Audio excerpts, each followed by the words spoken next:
This video, I'm going to be ranking every single type soul skill box from worst to best ever. Before we start, please make sure to like and subscribe as we're only 100 subscribers away from 7k. Let's get right into it. Alright, welcome to the tier list, boys. So let's get it started with Genna. This is obviously one of the best Hakuda moves right now. In my opinion, I'm gonna just drop this in A tier. I wouldn't put it in S tier because it's not straight up overpowered, but it's definitely a valid move to have for any Hakuda build. Next we got is the Hollow Bite, and this is another really solid move. I honestly am tempted to put this in A tier, but at the same time it's really good because by itself it would probably be in like honestly C tier to B tier, but when you combine it with literally any guard break move that has range, you can basically get a free combo starter. That's almost true 90% of the time, so it's just S tier easily with that. Next we got is Fireflies. I'm gonna just drop this in C tier, or actually no, straight into D tier. I literally never see this move used, and there's a good reason for that. It's just honestly completely worthless. Like, it has no purpose in the game right now. It's probably one of the worst moves in the game in my opinion. Alright, now we got the Dragon move, and straight up, I'm not gonna lie, I would like to put this higher, and it could be higher if it has like a feature that I'm unaware of, but in my opinion I'm gonna probably just drop this into V tier just because it does minimal damage and the effect doesn't last for too long. However, you are almost guaranteed to land this every single time you use it. I'm not sure if you are able to stack this with other Keto moves because every other update, whenever Keto does receive a nerf, they make it so you can't combine the moves anymore, so that would probably just drop this into the B tier. Now we have one of the Quincy skill box moves, and I'm not gonna lie, this is one of the better ones. Quincy players usually play super passive, and whenever somebody's about to rush into you, you can pop this and almost get a guaranteed hit off on them. Like, they're literally incapable of doing anything to counter this.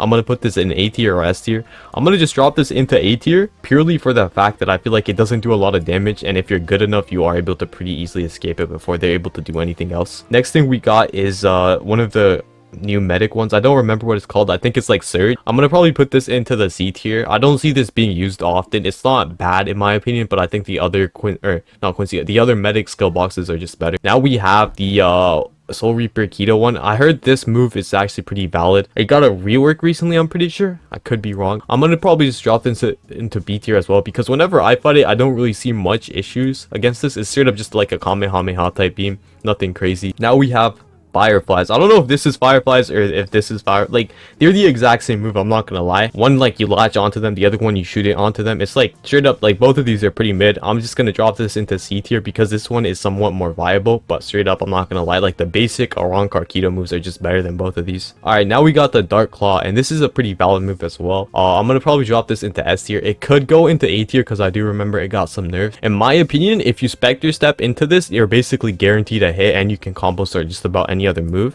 So for that reason, I'm gonna just drop it into S tier because it's just a valid combo extender. Now we got Crescent Relief. This is probably going straight into the A tier.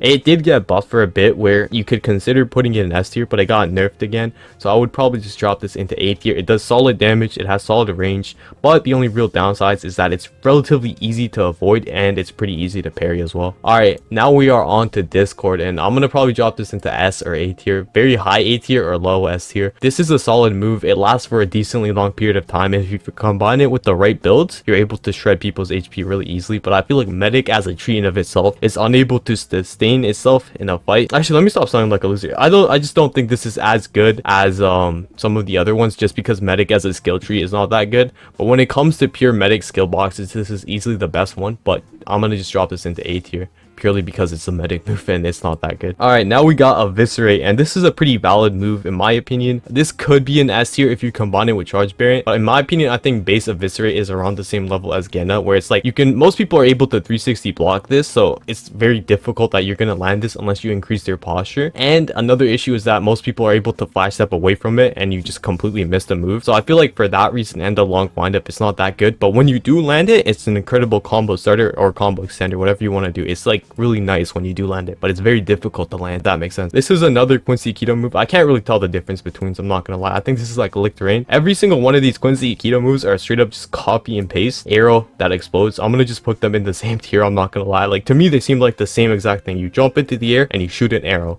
and it does a decent bit of damage. Like, they're all pretty valid. If you're good enough, you are able to avoid them, but generally speaking, I think all of these are just, yeah, they're like basically the same move. Alright, now we're on to the Soul Reaper stun move. I don't remember any of the Keto keto moves names just because I don't play keto myself. However, I'm gonna drop this into B tier as well. It's valid. However, the main problem, actually straight up I will put this into A tier. I heard it got nerfed a while back. I'm not too sure how bad it was, but I'm pretty sure you're still able to high end into this. If you're not, it would probably go down to the B tier. If you are able to high end into this is a really good move still, straight up. Like, you guys get some free damage off. Flashbang, this used to be really nice. Now I feel like it's kind of fallen off, especially in terms of speed skill boxes. I'm gonna probably drop this into the B tier again, because if you know what you're doing with this, you can do crazy amounts of pressure and damage, and it's almost like a guard break move for speed actually. However, the problem is most people don't know what they're doing with this, and it kind of ends up getting you punished. It also only does like 20 damage, while other speed moves are a lot easier to land and they'll do a bit more damage. So for that reason, I'm just gonna drop this into B tier. Now we got Ghost Cleave. So in lower elos, this is godsend. It's really good. Like, it's busted in lower elos. In higher elos, I feel like it gets a bit worse, but it's still really good because you're able to feint it. So normal Ghost Cleave does 15 damage, fainted Ghost Cleave does 30 damage. However, they're able to block it. In lower elos, I would just spam the normal one. However, in high elos, you can mix people up and get some more damage with the fainted one, or you feel me, just try and get the normal one and bait them out. But generally speaking, it's just a valid move. Now we have, I don't remember what this is called, I can't lie. Shori, no, this is Genna, and this is Death Flare. I called this Genna for some reason. Alright, so this is Death Flare and this is Genna. They're about the same in my opinion. I would maybe put Genna a bit higher because it really is nice for catching people down when they're trying to escape your Hakata combo, right? But generally speaking, all the Hakata skill boxes are about the same. Like, most of the moves do look similar, and I'm pretty sure this move in its air variant has a feature that's similar to this. Like, you summon the shadow and you hawk them down. Like, it's really simple. All right, now we got the medic move that gives your teammate a shield. This is valid. I'm gonna drop this into the meta tier just because I'm pretty sure every single medic should be running this with Discord. Like, those are two of the best medic moves in the entire game. Like, I don't think the other one can even compare with these two. Now we got Shori. A lot of people do tell me that this is valid. In my opinion, after the nerfs, it would be in B tier, but I know a lot of people are going to be mad at me if I put it there, so I'll just put it in low A tier. It's valid for catching people off guard, but generally, if you're fighting a super sweat, it's just never going to work. I'm not going to lie. Sonata Flow, easily S tier, bro. Okay. S tier or high A tier, I'm not gonna lie, because in my opinion, the downside of Sonata Flow is that sometimes if you mess it up, you can get punished. But this move has such a janky hitbox where you're able to hit it sometimes when you're not really supposed to hit it, and you're able to combo extend just about any move you want off this. Sonata Flow into vertical down sometimes can also catch people off guard and get a free guard break and a bar off. Sonata Flow is just overall a really nice move. I would always grab this on Kendo. Like, Eviscerate and Crescent Relief are two moves that are like negotiable. You can pick one, but every single time I play Kendo, I have to get Sonata, bro. It's such a good move. Now we got Straight Strike, and this has to go into A tier as well, straight up.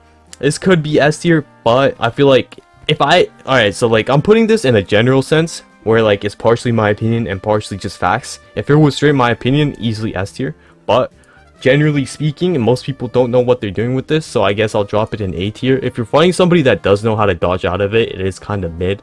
But when you're fighting people that don't know how to dodge out of it, or if you know what you're doing. Alright, now we're on to Straight Strike, and this is a valid move in my opinion. I'm gonna probably drop this into high to low A tier. If you know what you're doing with this, you can get a guaranteed hit. Some people do know how to avoid this, but it's never consistent. Nobody's able to consistently avoid this move. It's just a really nice roll catcher that's able to extend into just about any speed move you want.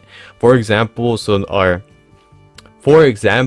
Straight Strike into Flashbang is really nice. Straight Strike into Ghost Cleave is really nice. Straight Strike into Spectre Step into Flashbang is really nice. Like, this is just honestly one of my favorite moves in the entire game, so I have to put it into A tier. A lot of the skill boxes are really valid. That's why you see A tier really clustered up, and then you see less moves in the S tier. And also, for some of these keto moves, I'm not gonna lie, they could have some extra effects that I'm unaware of. However, from the outside looking in, I'm not gonna lie, a lot of these do look exactly the same, so I put them in the A tier. If somebody is more experienced on keto, comment below and I may pin your comment if it's valid. And I hope you guys enjoyed the video, and goodbye. Alright, so luckily they did drop a brand new skill box move and I didn't upload